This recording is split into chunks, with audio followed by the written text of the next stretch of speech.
A estrada estadual 46 cortava o interior como uma cicatriz esquecida. Nela, um caminhão velho e coberto de poeira seguia lentamente em direção à cidade de Barreira Alta. O veículo parecia abandonado no tempo, com placas enferrujadas e motor roncando baixo. Quando passou pelo posto policial, 2 agentes o observaram com desconfiança. Um deles pegou o rádio e pediu uma verificação da placa. O caminhão não constava nos registros há mais de 30 anos. Sem esperar mais, os policiais acenaram para que o motorista encostasse. O homem no volante, de boné abaixado e expressão neutra, apenas obedeceu em silêncio. O policial mais jovem se aproximou com a mão na arma. "Documento do veículo, por favor", ele disse, tentando manter a calma. O motorista entregou apenas um envelope amarelado, com o símbolo antigo do exército estampado na aba. O oficial hesitou antes de abrir o envelope, e dentro havia apenas uma folha com códigos e um carimbo vermelho. O rádio da base começou a chiar com interferência estranha. "Tem algo errado aqui", murmurou o outro agente olhando ao redor. No horizonte, nuvens de poeira se aproximavam em formação. A tensão crescia no ar, como uma corda prestes a arrebentar. Na delegacia local, a notícia do caminhão parado chegou como um alerta sem contexto. O delegado Samuel não gostou do que ouviu e mandou reforços imediatamente. "Velho demais para estar em circulação. E esse símbolo? Isso não é comum", comentou. O caminhão não possuía rastreadores, nem placas válidas. Quando tentaram revistar o veículo, o motorista trancou a cabine.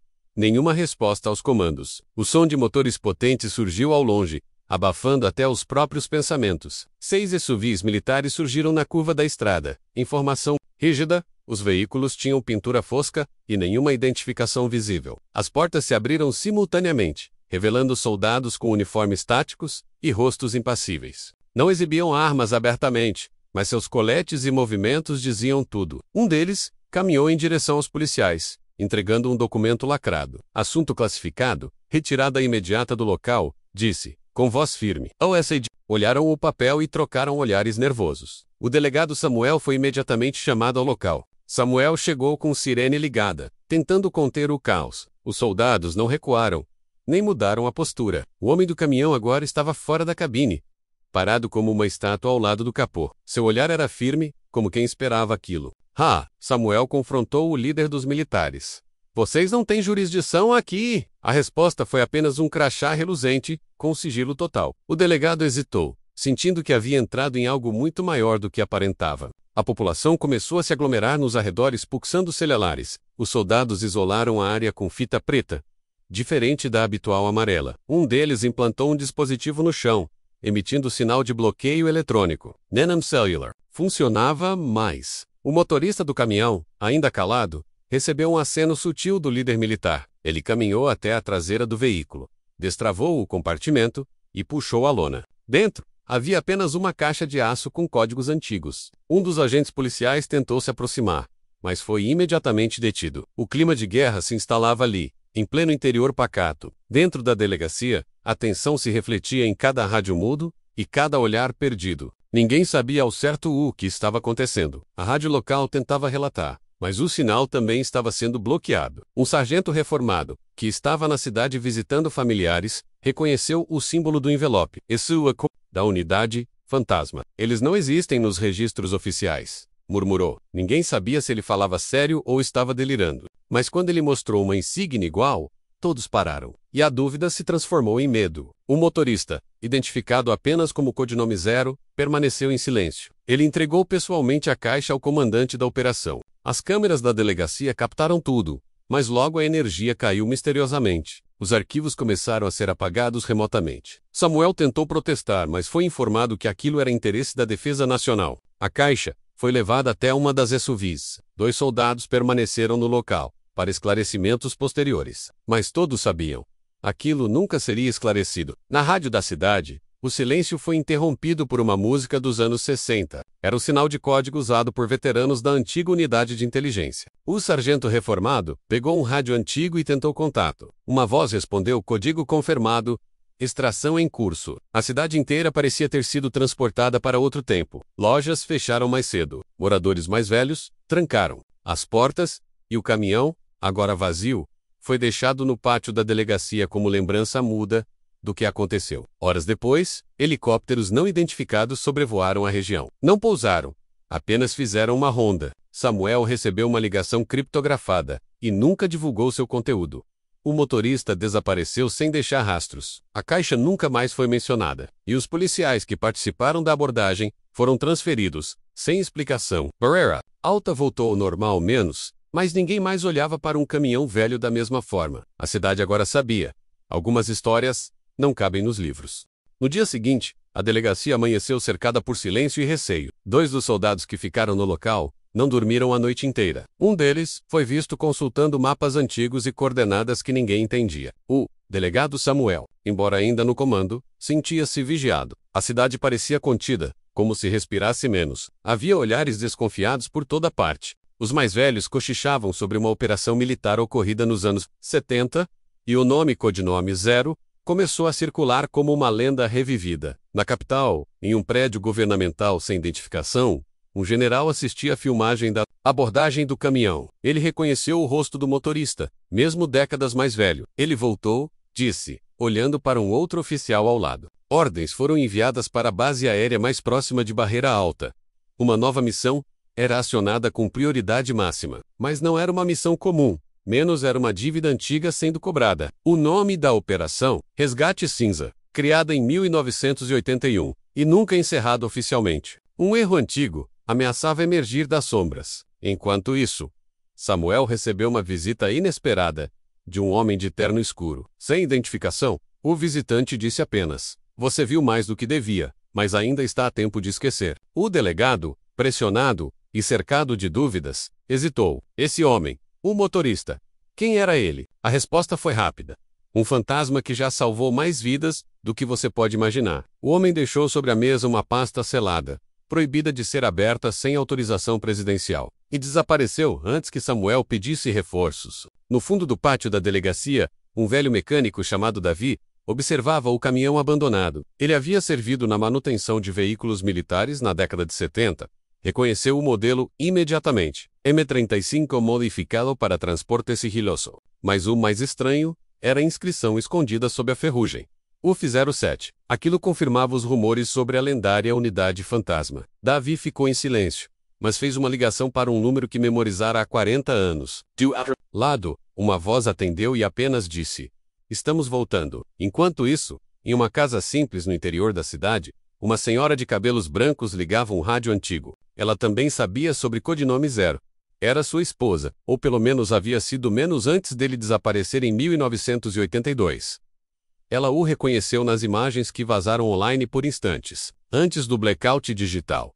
"Você prometeu que voltaria, mas nunca imaginei que seria assim." Em suas mãos, ela segurava um medalhão, com uma gravação que ninguém conseguia traduzir. O símbolo do medalhão, o mesmo da caixa de aço levada pelas SUVs. Jornais alternativos começaram a espalhar a história do fantasma do caminhão. Alguns afirmavam que era um espião de guerra ressurgido. Outros diziam que ele nunca havia deixado o serviço, apenas cumpria missões secretas de neutralização. Vídeos curtos circularam na Deep Web, mostrando registros antigos de operações da unidade fantasma. Emitidos ELs.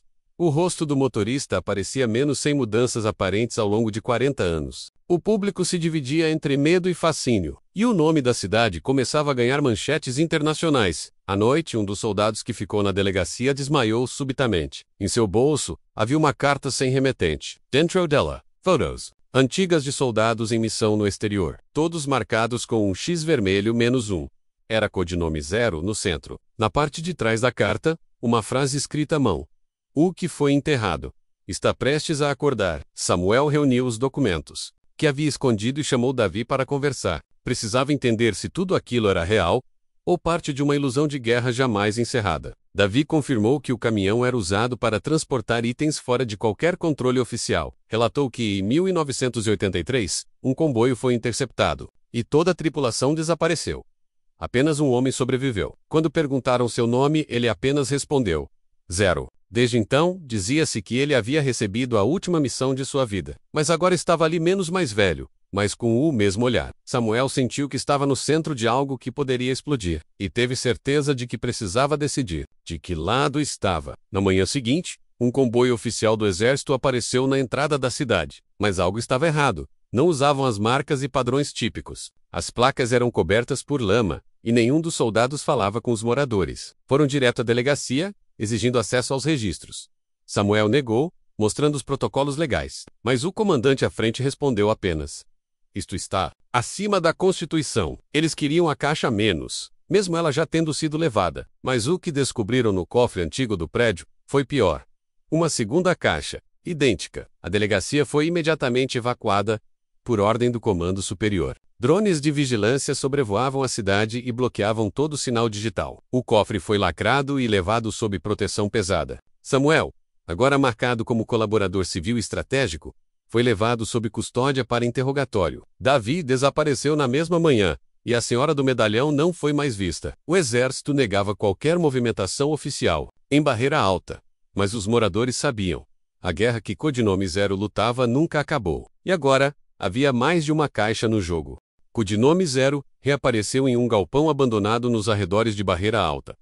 Seu olhar permanecia sereno, mas agora carregava a dor de décadas de silêncio. Um pequeno grupo o aguardava. 4 veteranos com marcas no uniforme que remetiam à mesma unidade. Eles se cumprimentaram em silêncio, com gestos que só soldados antigos entenderiam. A segunda caixa foi ativada antes da hora, disse um deles. Zero apenas assentiu. Então a missão final começa agora.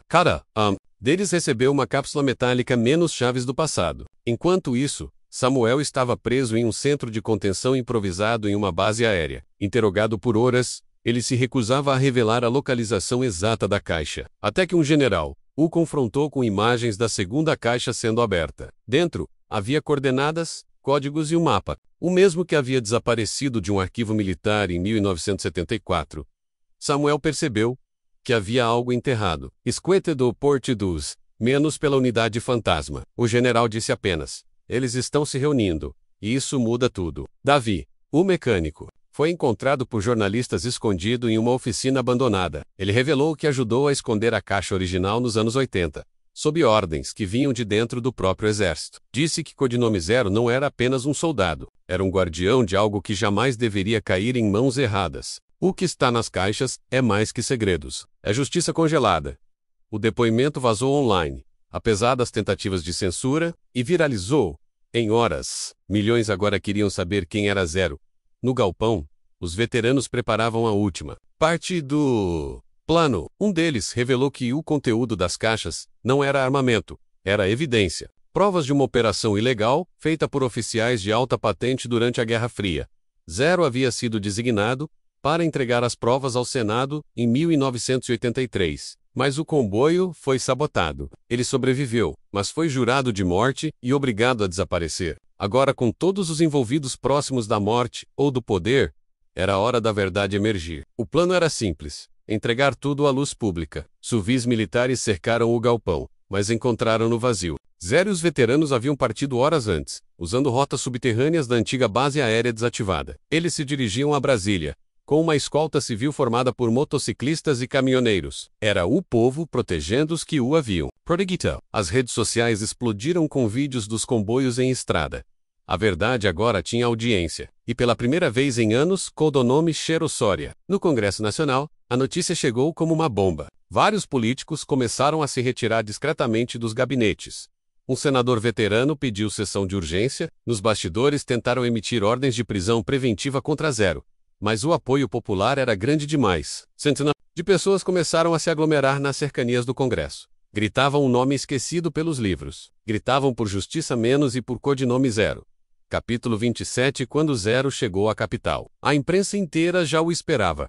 Ele saiu do caminhão com os outros 4 ao lado, segurando a caixa. Não havia discurso menos, apenas ação. Ele entregou a caixa selada ao Supremo Tribunal Federal. Dentro, documentos, áudios e filmagens inéditas. Provas de crimes cometidos em nome da segurança nacional. Crimes que custaram vidas, reputações e famílias. A guerra nunca acaba quando a verdade está enterrada, disse ele, pela primeira vez, em voz alta. Enquanto os arquivos eram analisados, o país mergulhava em tensão. Milhares tomaram as ruas em apoio. As Forças Armadas, pressionadas, confirmaram a existência da unidade fantasma. E confirmaram que Codinome Zero jamais foi desertor. Na verdade, ele estava em missão contínua, sob ordens ocultas. O delegado Samuel foi solto, e promovido a chefe de investigação especial. E a cidade de Barreira Alta foi declarada Patrimônio da Verdade Histórica. A caixa continha também uma carta escrita à mão por um general morto em 1995. Nela, ele admitia que a verdade havia sido escondida por medo do caos, mas que homens como Zero não podiam ser esquecidos. A Merias é o paracal do dia em que o Brasil conheceu seu próprio fantasma. Zero recusou condecorações, pediu apenas uma lápide simbólica para que o nome de seus companheiros caídos fosse lembrado, e partiu do novo, sem dizer para onde. Meses depois, uma criança passou por um caminhão velho no pátio de uma escola militar. Apontou e perguntou: "Quem dirigia isso, pai?" O homem respondeu com os olhos cheios d'água: "Um herói que ninguém viu, mas todos devem lembrar." Na lataria, ainda se via a marca da unidade fantasma, e o envelope antigo, deixado no banco do motorista, tinha apenas uma frase: "Missão cumprida." Mas a vigília nunca termina. E assim, o fantasma do caminhão velho entrou para a história, não como lenda, mas como verdade.